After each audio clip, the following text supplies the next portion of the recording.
What would it take to arouse your life, to experience more connection, more pleasure, more realness, in and outside of the bedroom? I'm August McLaughlin, and this is Girl Boner Radio.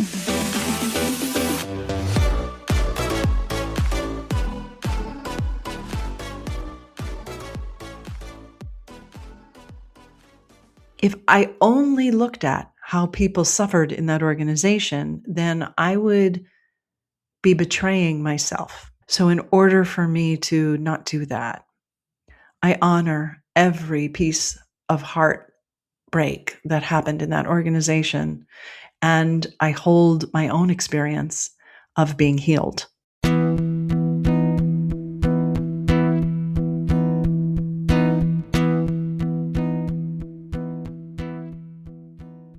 Blair Glaser is an executive coach and writer. Her new memoir, This Incredible Longing, Finding Myself in a Near Cult Experience, is a memoir about devotion, discernment, and the complicated beauty of spiritual seeking. This culty experience she writes about brought her healing and challenges, impacting her relationships with loved ones, her sexuality, her body, and more. But let's go back. Blair doesn't really recall learning much about sex early on. She does remember one of her first experiences with turn-on. When I was 8, my cousin, who was like my idol, I call him my brother cousin, he found and shared a Playboy magazine with me. And I was really turned on by the women and thought they were beautiful. And I told my parents I wanted to be a Playboy model. Can you imagine? I mean, they were hysterical, but what I remember of their response was how embarrassed I felt. And that was my first introduction to real sexual shame. What was embarrassing to you? Was it that they were laughing, or did they say something that made you feel a little like, oh, this is... They were laughing at me, as I probably would if a young person said that to me in their innocence. We didn't have the education then that I think we do now. Certainly my parents' generation didn't, about sexuality. And, they didn't ask me more questions about, oh, what do you like? And what's it like to feel that in your body? It was just more like, oh. The rest of her childhood seems to me almost like scenes from a movie. My childhood, from an outside perspective and sometimes from being in it, was beautiful. It was idyllic. It was sophisticated. I grew up in New York City, in Manhattan, and there was a fair amount of privilege. It was also a very different time. New York City was dangerous, and kids didn't wear helmets to everything. She was younger than 8 when she had a magical experience in the theater. And I told my parents, I want to be a singer and an actress. And so by 9, I was taking the bus by myself on Saturday mornings to get myself to acting school. I don't have kids, but if I had one, I can't imagine sending my 9-year-olds out on public transportation. But that's what I did. And it was great to feel that independent. And I ended up going to the fame school. But I did have this God curiosity when I was young. It was like I knew there was some kind of mystery to life, and I wanted more of it, and I wanted to touch it. That wasn't all positive or easy. I also had some psychological issues, which I share in This Incredible Longing, that really formed this sense of hunger and this unnamed ache of wanting that I couldn't really grasp or identify, that took many shapes throughout my life. I did have an eating disorder. When I studied acting, I was told I was blocked. I went to therapy and got a diagnosis of depression. And then I did a lot of spiritual seeking, and the word longing really fit. That was a good word for what I hadn't been able to name. And did you have any sense of what you were longing for? I didn't. I didn't know what it was. When you said that you were told you were blocked in acting class, I feel that so like viscerally, because when you are putting yourself out there creatively like that, and when somebody says something like that to you, it's not like they're saying, could you stand up straighter? Could you articulate? I mean, it's such like a personal affront to you. How did you navigate that? I love that you're homing in on that, because that was a tragedy of acting studying when I was younger, that the teachers would really shame you. You're so right that, like, when someone says you're blocked, it doesn't help you unblock. It doubled down the shame I felt about not being perfect, about not really knowing how to act, because as a young kid, I was very talented and it came very easily. So when I got older and self-consciousness started to creep in and I couldn't access that inner state of flow as easily, I thought there was something wrong with me. So when I was told I was blocked, it was just like, there is something wrong with me. I think the good part about that is that one of my acting teachers was also a therapist. Now, this was the 80s, and there was a lot of weird mind body stuff going on. One of my acting teachers did become my therapist. She's a character in the book, and boy, is she a character. She was a very influential person in my life. So it did end up leading me towards more freedom. Blair's college days brought more freedom and more complexity. It was there that she met Alex, who would become her boyfriend. That relationship helped set the stage for her cult-like ashram experience. College was a mixed bag for me. There were certain things about it that I loved, but I also became very depressed in college. My relationship with Alex was one of the high points. He was a year older than me, and he had already moved to LA by the time I was graduating. And the emptiness of what lay ahead for me as an actress after graduation, being a theater major, was terrifying. And also the thought of not continuing our relationship, even though in that last year when he was in LA and I was at college, we were on and off. I just couldn't conceive of going out into the world alone. And so we got engaged, and it was kind of ridiculous. Our parents knew it was ridiculous. Like, we didn't even have a ring, even though our parents met and everything. But I was going to LA to live with my fiance. And that was a story that I could hold on to. That didn't go so well. A heads up that there's a brief mention of suicidal ideation coming up. I mean, I'll say that Alex was handsy and flirtatious with other people, but also LA was a tough place for me. His friends and our friends were edgy.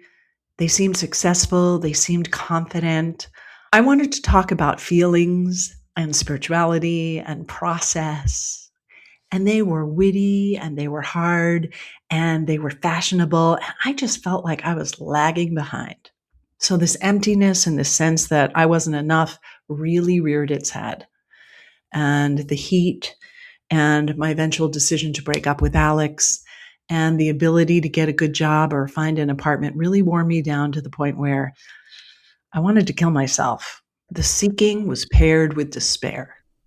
Before that, Blair had already encountered Siddha Yoga, the community that she would get entangled with. In that year where Alex and I were seeing other people, he was living in LA, I was still in college, I met a guy who I had this attraction to and I couldn't figure it out. And he brought me to his meditation teacher. And that's the first time I encountered Siddha Yoga. And I thought it was really weird. And I didn't really think about it that much after. When I was in Los Angeles and I was desperate, very depressed, and feeling extremely isolated and alone, I ended up snooping around the apartment we were sharing with some of his roommates and collecting the pills from the cabinets. And I was coaching myself to get some vodka from the freezer to chase them down. And I remembered the mantra that I had learned that one time on that date in the center. And I chanted it, Om Namah Shivaya, which means, as they translate it, I bow to the highest within. And everything felt different. I felt this sense of waves moving through me and calm. It was extremely powerful. Blair decided to chant that mantra every day. Even though I didn't have that same experience of wow, it still calmed me. And then things started falling into place. I found an apartment finally. I found a job. I worked up the courage to go to the center. And then I started to meet like-minded friends. Yeah, which does so much for that despair feeling. Oof. Yeah.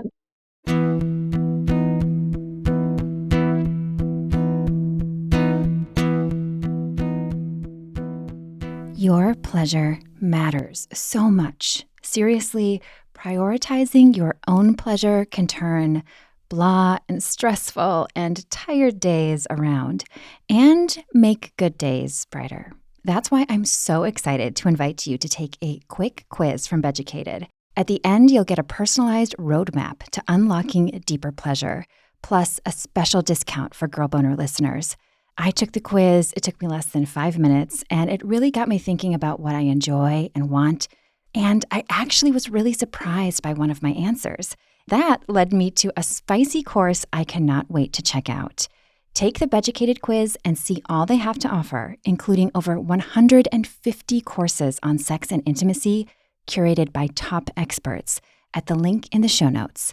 Again, take the quiz, get your roadmap, and get a very special discount at the link in the show notes.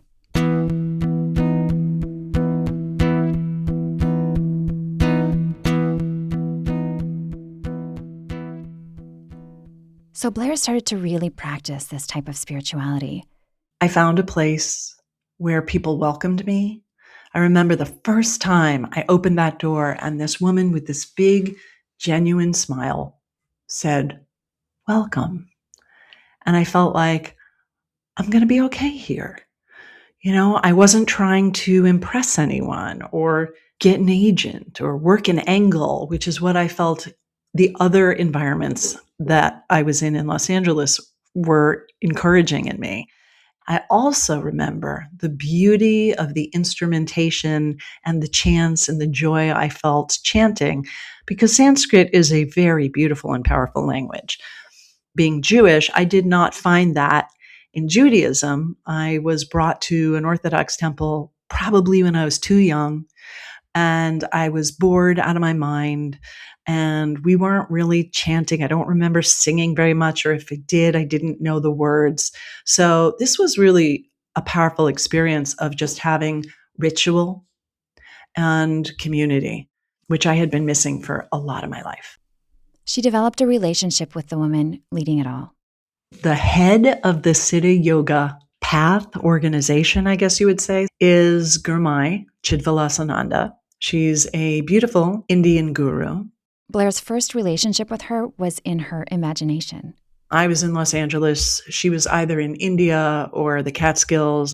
A picture of Guru Mai sat at the head of the room. They would all bow down to the picture.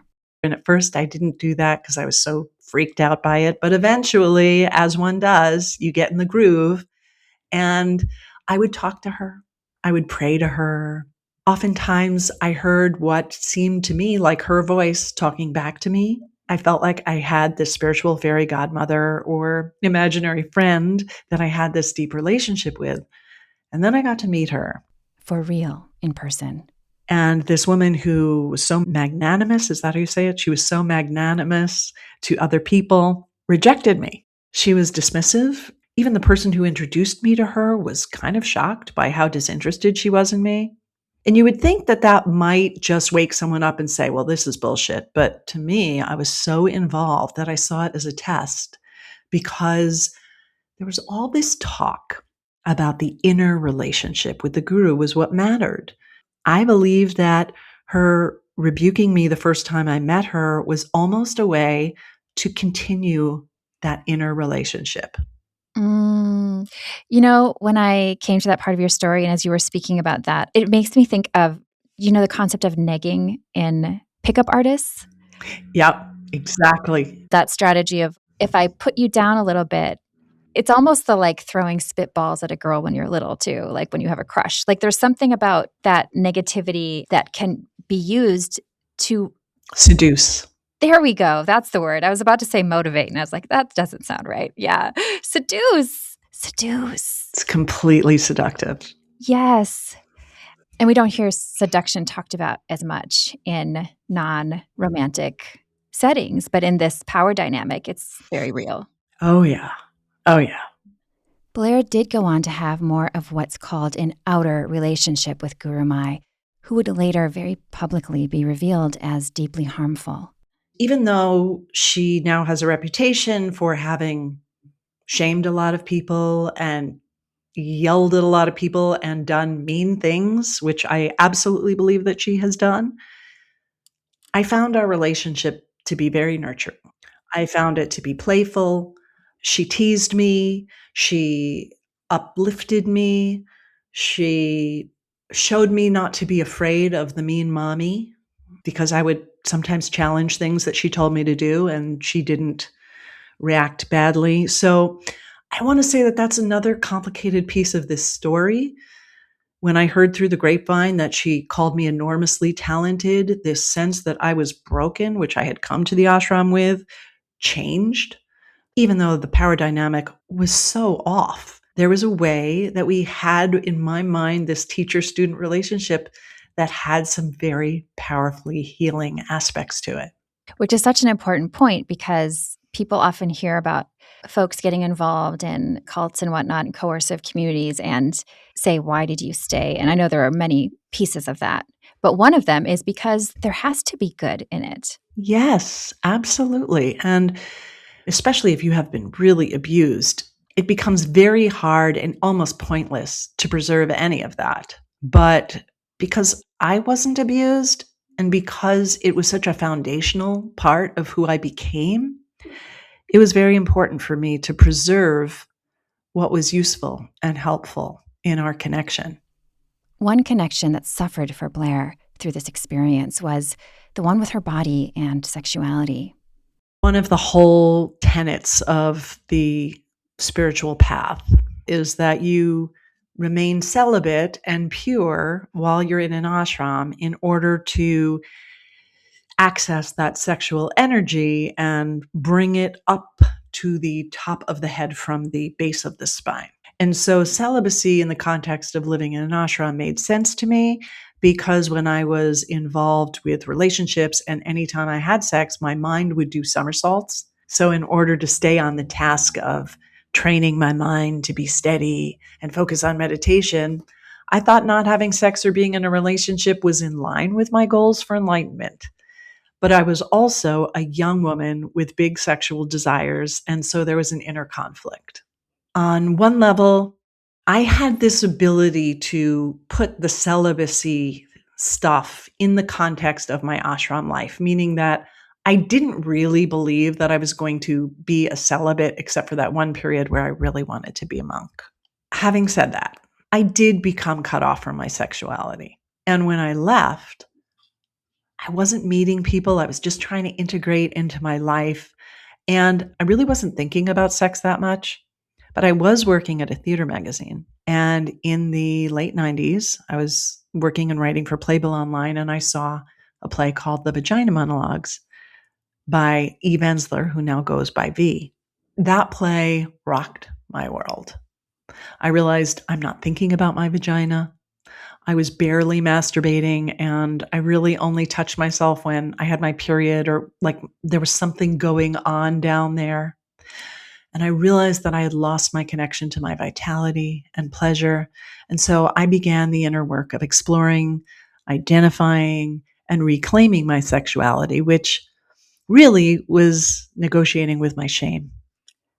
Ah, that's so big, such important work. Do you think you would have gotten to that work without this experience? That's what's so interesting is that I really don't know. The way that my life has unfolded has a certain perfection to it because I became a therapist. And then I ended up running the Vagina Monologues workshop so other women could reclaim their sexuality. And it was a process that was ongoing. I mean, as I evolved into my 30s, I was in a constant phase of exploration, of pushing the erotic edge, of being in my body rather than what I was doing in the ashram, which was trying to still my mind and in some ways transcend the body. Even though they did have hatha yoga and there were embodiment practices, I think that that philosophy lends itself towards dissociation. Beyond the hot and cold from Guru Mai and these ideas around sexual purity, Blair sees some other red flags. In cults and high control groups, exploited workers are usually a theme, and that was definitely going on at the ashram. People were working so hard, they were overworking, they were so geared to please. There were big red flags. I mean, just the way that people parroted what the guru said. I often felt that people were almost like siblings to each other. Like, when a kid goes, "We don't talk with our food in our mouths." I felt like people would do that kind of spiritual shaming to you, like when my friend said, "Don't put your water bottle on the chanting book, it's disrespectful." Those kinds of things really got under my skin, and the way that everyone just bought what was being said. There wasn't a lot of questioning going on there. That's a big red flag. And how much power she had in the dynamic, and the fact that people were almost giving her their light and amplifying her through that way. Blair did not continue to give her own light away. I asked her what she'd like to share about leaving this near cult experience that was very culty for others and the whole fallout that happened later. That's a big climax in her book. In the honor of not revealing too much about the big reveal, there were rumors that came out about the ashram that were printed in the New Yorker that truly disgusted me and shattered my whole faith in the system. But concurrent with that exposed information was the fact that I was done. I had come to get some tools to deal with my depression. Now, let's put this in context. This was 1994. That was the year that Prozac Nation came out. There were no SSRIs. There was like no plethora of SSRIs available. There wasn't a lot of talk about mental health the way that there is today. I felt broken inside, and I went to a place where I could get away from the burden of having to earn a living and figure out how to be an adult, so that I could be in this incubator and give myself some tools and some skills to get through life. And I got them. In the epilogue of this incredible longing, Blair wrote, "Maybe Guru Mai had been laughing at, not with me, to my face. And still, that possibility doesn't cancel out the usefulness of my time with her. My story is not a tragedy." She added, "Holding these two truths, the cultish abuses of the organization and its personal value to me, is perilous." There are so many levels of nuance in what it means to hold two truths at once, especially as Americans, as we are facing fascism, because there is something about fascism that makes holding two truths at once impossible, in the sense that when people's civil rights are at stake, it's not good. So I want to honor that and put that aside from my experience, in which, even though there was one person at the head of the organization, which has fascist overtones, right? This was an organization, in my mind, designed for spiritual growth and advancement, and it was extremely fraught, and people suffered. If I only looked at how people suffered in that organization, then I would be betraying myself. So in order for me to not do that, I honor every piece of heartbreak that happened in that organization, and I hold my own experience of being healed. I think that is unique, and it's something that I hope can inspire people, specifically people right now who are struggling with loved ones that have a different belief system than they do. That there are things about those people that they can make space for and hold, and there may be things that they can't, but to fight for the dialectical truth. That made me think of people who've left evangelical communities, including folks you've heard about on this show, after they've experienced both good and bad, and they miss the good, and they have to heal from the bad. I want to say something else about that. Spiritual awakening is a kind of a madness. There's no way that it looks sane from the outside. And I can talk about this even with people who are doing psychedelic drugs. If you're in the middle of an amazing trip, whether it's on ayahuasca or Molly or whatever people are doing these days, and you are experiencing something that feels very real to you and that deep down in your soul, has aspects of yourself that you don't access on a normal basis. And you talk to someone from that place, to a person who's grounded in reality, you're going to look insane. It's just part of the dance. It's part of the whole experience. And then being able to integrate those really out there experiences, I think, is the work of becoming an integrated person that can hold two truths at once. When I see evangelicals like talking in tongues or whatever, I used to be like, oh, that's so bizarre. What's going on there? But now I have an understanding that those people are having a real experience of surrender and going beyond what we deem as appropriate and sane and rational. That experience to them is real and powerful. And there's some way that I try to honor that.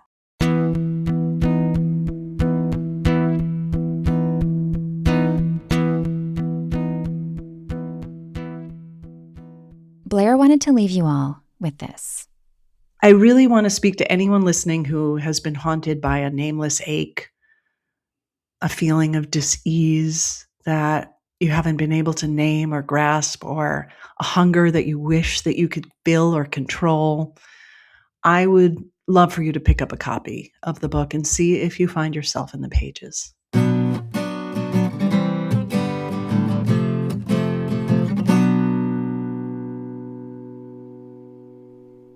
Learn more and check out This Incredible Longing at blairglaser.com/books or the link in the show notes. If you enjoyed this Girl Boner Radio episode, please share a link with your friends or let me know with a simple review. Thank you so much for listening.